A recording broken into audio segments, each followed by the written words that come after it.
जय शिवराय मित्रांनो, राज्यांमध्ये येत्या 24 तासात मोठा बदल होत आहे आणि याची पूर्वकल्पना तुम्हाला मागे पण दिली आहे। आता उद्यापासून संधी कोणाची समजते किंवा उद्यापासून कोणत्या भागाला ज्या 30 तारखेच्या मागील आठवड्यापासून जो काही अंदाज देणं चालू आहे त्या 30 तारखेला कोणत्या भागांची संधी संपते आणि किती वाजता संपते हा सर्वात मोठा इम्पॉर्टंट पार्ट आहे। म्हणजे उद्या दुपारनंतर कोणाला कामे करता येणार नाही किंवा कोणाला उद्या दिवसभर कामे करता येईल अशा संधीचा आपण बघूयात काय होते। परिस्थिती आज सुद्धा संध्याकाळी म्हणजे 29 मार्चला आज सुद्धा राज्यामध्ये काही ठिकाणी हलक्या मध्यम पावसाची शक्यता होऊ शकते। त्यात नाशिक क्षेत्रातला पूर्वेकडील काही तुरळक भाग आहे, जास्त व्याप्ती नाही आहे पण एक स्थानिक बेसवरती हा काम करेल। इथे थोडासा ढगांचा प्रभाव जास्त आहे। अहिल्यानगर मराठवाड्यातल्या पश्चिम भागाकडचा त्याचबरोबर पश्चिम महाराष्ट्रामध्ये दमट आणि ढगाळलेली परिस्थिती आज काही प्रमाणात पाहायला मिळेल। धुळे, नंदुरबार, शहादा या भागामध्ये वारे जोराने वाहतील, पावसाची शक्यता तिकडे नाही आहे। त्यानंतर उद्याची तारीख ही सगळ्यात महत्त्वाची आहे। पुणे जिल्ह्यामध्ये त्याचबरोबर नाशिक जिल्ह्यामध्ये उत्तरेकडील भागांना, छत्रपती संभाजीनगरमध्ये वैजापूर साईड असेल, कन्नड, सिल्लोड असेल, फुलंब्री एरिया असेल किंवा इकडे धुळे, जळगाव, मालेगाव, सटाणा हा देखील भाग आहे। या भागांना उद्यापासून पावसाची सुरुवात होते। तर उद्या 30 तारखेला दुपारनंतर वातावरण हे सक्रिय होऊन जाईल। संध्याकाळपर्यंत हे वातावरण नांदेड जिल्ह्यामध्ये, लातूरमध्ये, बीड जिल्ह्यामध्ये, अहिल्यानगरमध्ये मोजक्या ठिकाणी होणार आहेच। त्यानंतर बुलढाणा तुरळक ठिकाणी, वाशिम जिल्ह्यामध्ये सुद्धा व्याप्तीचा विषय बऱ्यापैकी आहे। 10% 15% एक दिवसाला तो चालत राहील। एकंदरीत थोडक्यात सांगायचं म्हणलं तर नाशिकपासून सुरुवात करेल आणि यवतमाळपर्यंत येऊन ठेपेल। अमरावतीचा दक्षिण तुरळक भाग आहे, वर्ध्याचा देखील भाग आहे। 30 मार्च महत्त्वाचे आहे, पण पश्चिम महाराष्ट्राला तिसरा पारच्या वेळेला म्हणजे 4-5च्या नंतर ॲक्टिव्ह होऊन जाईल। पण इकडे नांदेड सारख्या परिसरामध्ये रात्री 12-1 वाजेपर्यंत तो चालू शकतो अशी परिस्थिती याच्यामध्ये आहे। आणि एक महत्त्वाचं पुढच्या तारखेच्या अंदाज देण्याअगोदर सांगतोय की लाईव्ह आजचा संध्याकाळचा ॲप्लिकेशनवरती होईल, सोशल मीडियावरती होणार नाही। हाच व्हिडिओमध्ये तुम्हाला जे सांगतो त्याचं पालन आपण करावं।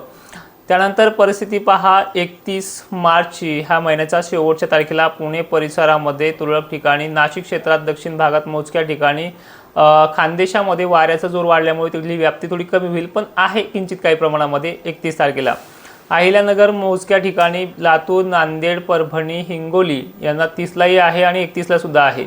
सोलापूर, बीड, जालन्यात मोजक्या ठिकाणी हा पाऊस असेल। सांगलीमध्येही तुरळक ठिकाणी हा पाऊस असणार आहे। 31 तारखेच्या पावसाची कंडिशन जी आहे ती गरमी आणि वादळी वाऱ्यासह पावसाची असणार आहे। नाशिकचा आणि धुळ्याचं पुन्हा एकदा सांगायचं झालं तर जो नाशिकचा उत्तरेकडील भाग आहे आणि धुळ्याचा पश्चिम दक्षिण भाग आहे म्हणजे साक्री, सटाणा मार्गे जो काही परिसर येतोय हा परिसर संभाजीनगरकडे देखील कव्हर अप करण्याचा अंदाज आहे। संभाजीनगरची व्याप्ती देखील 15%च्या आसपास जाऊ शकते। त्यानंतर 1 तारीख ही दक्षिण भारताकडे म्हणजे कोल्हापूर, पुणे वगैरे भागामध्ये याचा प्रभाव जास्त पडू शकतो, त्यामुळे शेतकऱ्यांनी ह्या भागातले देखील सतर्क राहायचे। 1 तारीख ही व्याप्तीचा विषय वाढवणारी आहे। 15%च्या नंतर 10-25% वरती जाऊ शकते। त्यामध्ये सर्वाधिक जास्त रडार असलेला भाग म्हणजे मराठवाडा। मराठवाड्यामध्ये हिंगोली पासून ते नांदेड, नांदेड पासून ते लातूर, लातूर, बीड, जालन्याचा व्याप्तीचा विषय हा 1 तारखेला 1 एप्रिलला जास्त प्रमाणात राहतो। नाशिक क्षेत्रामध्ये प्रभाव ह्या दिवशी आहे पण ह्या दिवशी प्रभाव पुण्यासारख्या ठिकाणी 1 तारखेला, सातारासारख्या ठिकाणी ह्या भागामध्ये तो कमी पाहायला मिळतोय। वाशिम जिल्ह्यातही गारपीट सदृश्य परिस्थिती 1 तारखेला निर्माण होऊ शकते। मेहकर भाग त्यामध्ये समाविष्ट आहे, मंठा परिसर देखील समाविष्ट आहे।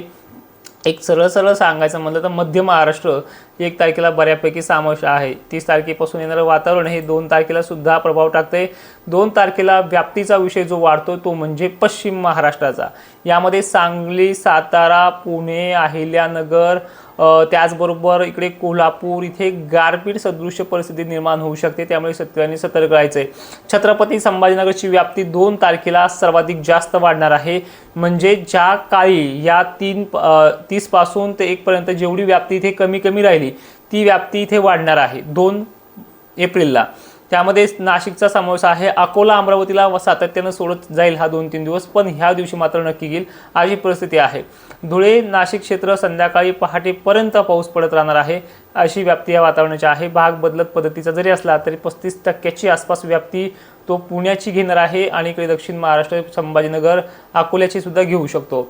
वातावरणाची 3री तारीख आहे जवळपास आपण 3 एप्रिलपर्यंत मागेही सांगितलं होतं त्या पद्धतीने नागपूर एरिया, भंडारा, गोंदिया, चंद्रपूर, भंडारा गोंदियाचा प्रादुर्भाव जो आहे ते 3 तारखेपर्यंत असेल.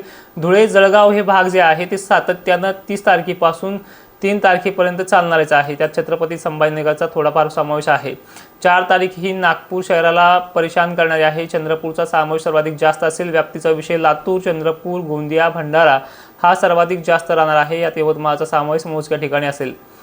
त्यानंतर 5 तारखेला हे वातावरण थोडं अंधुक ढगाळलेलं होईल. राज्यामध्ये पश्चिमेकडनं पूर्वेकडे वारे वाहतील. स्थानिक वातावरणाचा पाऊस पडला तर पडला यवतमाळ वगैरे भागामध्ये, तर असा शेड्यूल सगळं आहे. तर थोडक्यात मी सांगण्याचा प्रयत्न करेल की सुरुवात हा पश्चिम महाराष्ट्र खानदेशकडनं करत जाईल, पण त्याचाच पूर्णपणे फटका जो आहे तो नाशिक क्षेत्राला यावेळी 15%च्याही अधिक जास्त भागांना बसू शकतो. धुळे आणि साखळीच्या लढावरती एक दिवसाआड असं पाऊस पडण्याची शक्यता आहे. पाऊस सुरुवातीच्या 30 तारखेपासून ते 31 तारखेपर्यंत दक्षिण महाराष्ट्राला याच्यामध्ये कमी दाखवलेला आहे, पण नंतर तो 2-3 तारखेदरम्यान अधिक व्याप्तीचा राहणार आहे. त्यामुळे दक्षिण महाराष्ट्राला त्या 2-3 तारखा महत्त्वाच्या आहेत. यानंतर मराठवाड्याचा विषय घेतला तर मराठवाड्यामध्ये 2 चान्सेस गुड आहे की ज्यामध्ये जालना जिल्हा जो असा आहे की जालन्यामध्ये व्याप्तीचा विषय पहिल्यापेक्षा बऱ्यापैकी कमी होतोय. मागच्या वेळेस जसं घनसावंगीला जास्त झोडपलंय त्यामध्ये ह्याही वेळेस ती परिस्थिती आहे, पण त्यामध्ये थोडंसं साम्यता पाहायला मिळते. गारपिटीच्या रडार ह्यावेळेस थोडी कमी पाहायला मिळतात. यावेळेस पश्चिम महाराष्ट्रातला दक्षिण भाग जो आहे, दक्षिण भागाच्याही वरचा भाग कोकण किनारपट्टीला 2 तारखेच्या दरम्यान गारपिटीचे रडार सर्वाधिक जास्त मोठे बनलेले आहेत, ज्याची पूर्वकल्पना अगोदर दिली आहे, पण त्या भागामध्ये पुन्हा तसे टफ एरिया बनत जातील. यानंतर धुळे वगैरे भागाचा तर विचार केला तर धुळ्यामध्ये सातत्यानं 30 पासून 3 पर्यंत वातावरण क्रिएटिव्हिटी जास्त आहे. फक्त थोडाफार जो फरक आहे तो एक जे आपण 2 तारीख पश्चिम महाराष्ट्राला दिली त्या तारखेदरम्यान तिथे कमी अधिक प्रमाणामध्ये पाहायला मिळतो, पण याच्यामध्ये 31 तारीख थोडी बरी राहू शकते त्या भागांमध्ये. तर अशा प्रकारचा संपूर्ण शेड्यूल होता. ही माहिती सर्व शेतकऱ्यांना पाठवा आणि ज्यांनी ॲप्लिकेशन डाउनलोड नाही केलं त्यांनी करून घ्या, कारण की 1 जूनपासून दक्षिण महाराष्ट्राचा जो काही फ्री अंदाज आपण द्यायचो ज्याच्यामुळे आपल्यावरती मोर्चे पाहायला मिळाले, त्या दक्षिण महाराष्ट्राला ज्या शेतकऱ्यांना नको आहे त्या शेतकऱ्यांनी पाहायची गरजच पडणार नाही. आणि ज्यांना हवं आहे त्यांना फक्त फी ठेवलेली आहे ₹200 पर व्ह्युअर्स, म्हणजे एका वर्षासाठी ₹200. 1 महिन्याला फक्त तुम्ही ₹20 पेड करू शकता. त्या ₹20मध्ये अख्खा महिनाभर तुम्ही तो अंदाज पाहू शकता आणि तो सुद्धा प्रायव्हेटली. ज्याचे मॅसेज तुम्हाला व्हॉट्सअपला वगैरे मिळत जातील. ग्रुपमध्ये सुद्धा तिथे व्हॉट्सअप ग्रुप आहे आपल्या ॲप्लिकेशनमध्ये, तिथे पाहायला मिळतील. आणि ह्या पेड सर्व्हिससारखी पेड सर्व्हिस नाशिकपासून आपण सुरुवात करणार आहोत. तर दक्षिण महाराष्ट्र याच्यामध्ये येतोय, फक्त अहिल्यानगर वगळता पूर्ण दक्षिण आणि पश्चिम महाराष्ट्र याच्यामध्ये येणार आहे. मराठवाडा, विदर्भ आणि खानदेशला कुठल्याही प्रकारची पेड सर्व्हिस राहणार नाही, कारण की या महाराष्ट्रातल्या ह्या तिन्ही विभागानं चांगला प्रतिसाद, चांगला फॉलोअप, चांगलं प्रेम दिले आणि कुठल्याही गोष्टीला आमच्यावरती लादलं नाही, म्हणजे भाव पडतात वगैरे अशा गोष्टी कुठल्याही यांनी उल्लेख केला नाही. त्यामुळे ह्या भागातल्या शेतकऱ्यांचं भरभरून कौतुक. सगळ्यांना पुनश्च एकदा जय शिवराय.